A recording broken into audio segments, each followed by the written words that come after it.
Stargazing, wonder about my life, where I live today, where I die tonight. Looking up, yeah, I pray for signs. What's my word, what will I find? Stargazing. Yeah. Baby, lately I've been shit. Stargazing, wonder about my life, where I live today, where I die tonight. Looking up, yeah, I pray for signs. What is my word, what will I find? Stargazing. Yeah. Baby, lately I've been shit. Man, I really just put on a show at the NBA Combine. I mean, don't get me wrong, I've always known I could ball, but to go out there and perform like that against top competition, that hit different. I finished top 3 in each individual drill, and I know for a fact I exposed a few niggas in the 5v5. Now I just got to do a little bit of media, then I'm catching a flight back home. Man, this shit is wild. Well, America, after tonight's draft combine, I think it's safe to say that the future of NBA is in good hands. The top prospects shine as expected, but there is one player who you might not have heard of that caught a lot of scouts' eyes. We're joined here this evening with former G League standout, Myles Arnold. Myles, how are you feeling about tonight's performance and the whole combine experience? Yeah, I believe I was able to perform well. I showed scouts that although I haven't been in the spotlight lately, my game has still been improving. I mean, this whole experience has been a blessing, and I'm just thankful to be here. Well, Myles, there's been a lot of controversy surrounding your name in the past years. But as of late, it seems as if you're able to maintain a positive image in the media. Would you like to expound on that? Yeah, well, you know, I learned that once you have a bad reputation in the media's eyes, it can be almost impossible to change that. So I chose to focus on what I can control, and that's just staying out of trouble and also showing the youth that one slip up doesn't have to be the end of your dreams. Even after my breakout performance here in Chicago, my agent still believes there's a good chance I could be drafted in the second round. But social media thinks otherwise. How I look at it, man, I've paid all my dues, so now it's time to give me what's mine. But say I'm excited to get back home. I got half my family flying in for draft night, and we about to tear this city up, bruh. It's gonna be lit. Ladies and gentlemen, may I have your attention please as we go through the following safety instructions.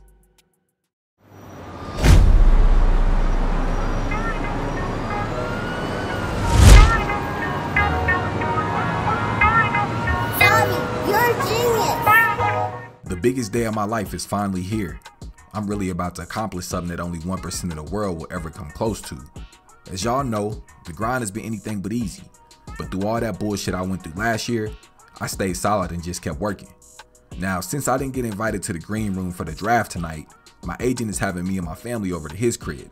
So even though I won't be walking across the stage, I still want to look good. So we about to jump in traffic and find us a new outfit and get a fresh cut.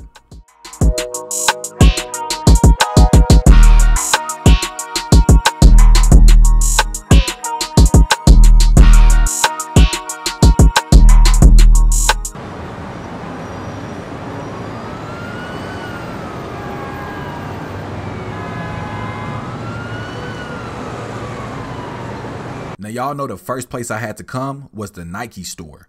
See, Jordan just released these brand new 11s, and I know it'll go perfect with my fit for tonight. See, originally I had planned on getting suited and booted, but I think I'd rather just be more laid back and comfortable. But say, man, y'all comment y'all favorite Jordan down below. I gotta hurry up and check out before I miss my appointment with Mr. Charles. What's going on with y'all, man? It's Mr. Charles. I'm the best barber in New York City. Word to my dad. But anyway, we not even here to talk about all that. I've been cutting Myles' hair ever since he was 9 years old. And I can tell y'all one thing. He's always been off in the head. Yo, the little nigga was bananas, yo. Look, man. So I remember one particular story. I think he was like 10 or 11 years old. So they got a deli right next to the barber shop, right? So Myles went in the deli, you know, he ain't had no money on him because he just paid me for his cut.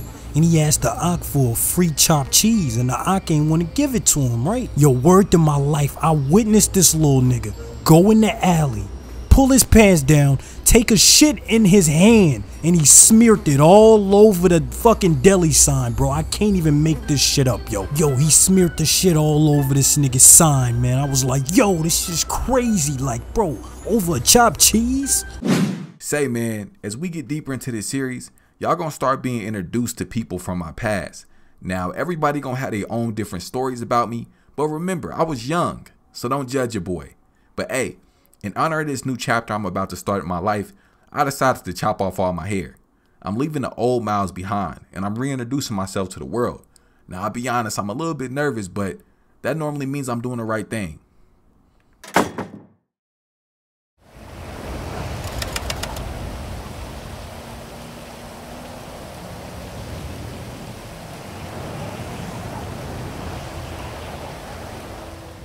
As y'all could probably tell, things didn't go my way in the draft.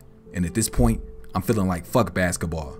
I can honestly say I gave the game my all, and it didn't give me nothing back except heartbreak and misery.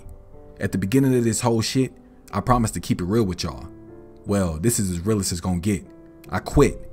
I'm done with this series. I'm done with the game of basketball, and how I'm feeling right now, I'm done with life. Now, since y'all been staying down with me, I feel I owe it to you to let you know what happened. But this is the last time I'm gonna talk about this shit. So look, my agent invited all of us to his crib to watch the draft. Now, originally my whole family was supposed to come, but I just told him I'd link up with them afterwards. I didn't want Michael's house smelling like Black and Milds. But anyways, the night started off cool. We had food, a few drinks, you know, just chilling. So I think the draft started at like 7. I can't lie, bro, I was nervous as hell. I mean, just knowing my whole life was about to change had me on edge. Now, I knew there was a good chance that I may slip to the second round, but my hopes were still high. Well, those high hopes quickly started to fade. As we approached the end of the draft and my name still hadn't been called, I was pissed, bruh. I mean, I sat there all night watching bum after bum get his name called before me. But right before I gave up hope, my phone started to ring. Hey, is this Myles? Yeah, this is Myles. Who's this? Myles Arnold, right? Is this the Brooklyn Nets? Hello? Who's this? Hello? Hello? I knew you wasn't gonna make it, you bitch. Hello? This is Ben Schneider from Miss Johnson's English class. Man, what the fuck? You remember me? Huh? The kid you bullied all freshman year? Huh? Well, look who's laughing now, Myles. I've made over $100,000 this last year and bought a brand new Porsche, you punk ass. Looks like you're going back to the ghetto, Myles. You nigger. Man, what the fuck? You didn't make it to the NBA. After I got that weird ass call, I went crazy. I mean, it's almost like I just blacked out. Between the rage and not getting drafted and all the embarrassment I felt at that moment, I turned into a monster. And to make matters worse, I took it all out on Michael. See, I knew it wasn't his fault, but in my head, I felt as my agent, there was more he could have done. I ended up walking home that night in the pouring rain.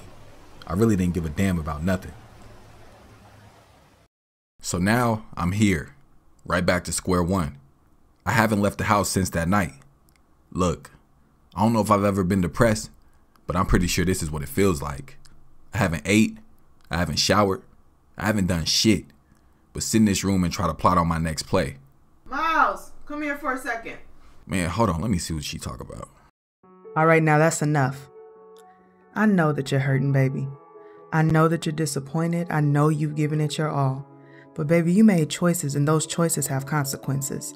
That's all there is to it, but you can't wallow in your pain or dwell on what shoulda, coulda, woulda. You want this thing, you're gonna have to fight for it. I'm coming at you like this because I wish somebody would have done the same for me. I gave up on my dreams, just like I'm seeing you do, and I refuse to sit back and watch that happen when I know the talent that God has given you. I can believe in you all day long, be your biggest cheerleader, but ain't nobody gonna carry you over that line but you. Now, feel what you need to feel, scream, cry, whatever, but you do not stay there. You hear me? Do not stay there. You get back up, dust it off, and get to work. Don't get to be like me and find yourself years down the line constantly looking back on what could have been if you would have just stuck with it. Be better than me. Do better. Make it happen. Say, man, my mom is absolutely right. I'm really built for this shit. It ain't no way I came this far just to come this far. The chip on my shoulder just got even bigger. I'm on my way over to Michael's office right now to see what options I have. I don't know if I got to get on a summer league team or even go overseas, but regardless, they gonna feel me. Look, man, I'm going to be honest with you. I'm going to shoot you straight.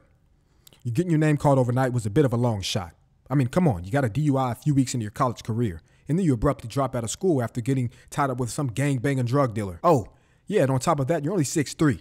I mean, you could probably get away with that shit if you were like 6'6", but at your height, you're expendable. So what I need you to do is get rid of this fairy tale bullshit. Look at the facts. If you want to make it to the league, you're going to have to get it out the mud. I came into Michael's office and told him to throw all that professional bullshit out the window. Tell me exactly what I need to do to fulfill my dreams. And well, that's exactly what he did. The NBA Summer League. Maybe my last chance to show the world that I can play on that level. Pack your bags. Looks like we're going to Vegas.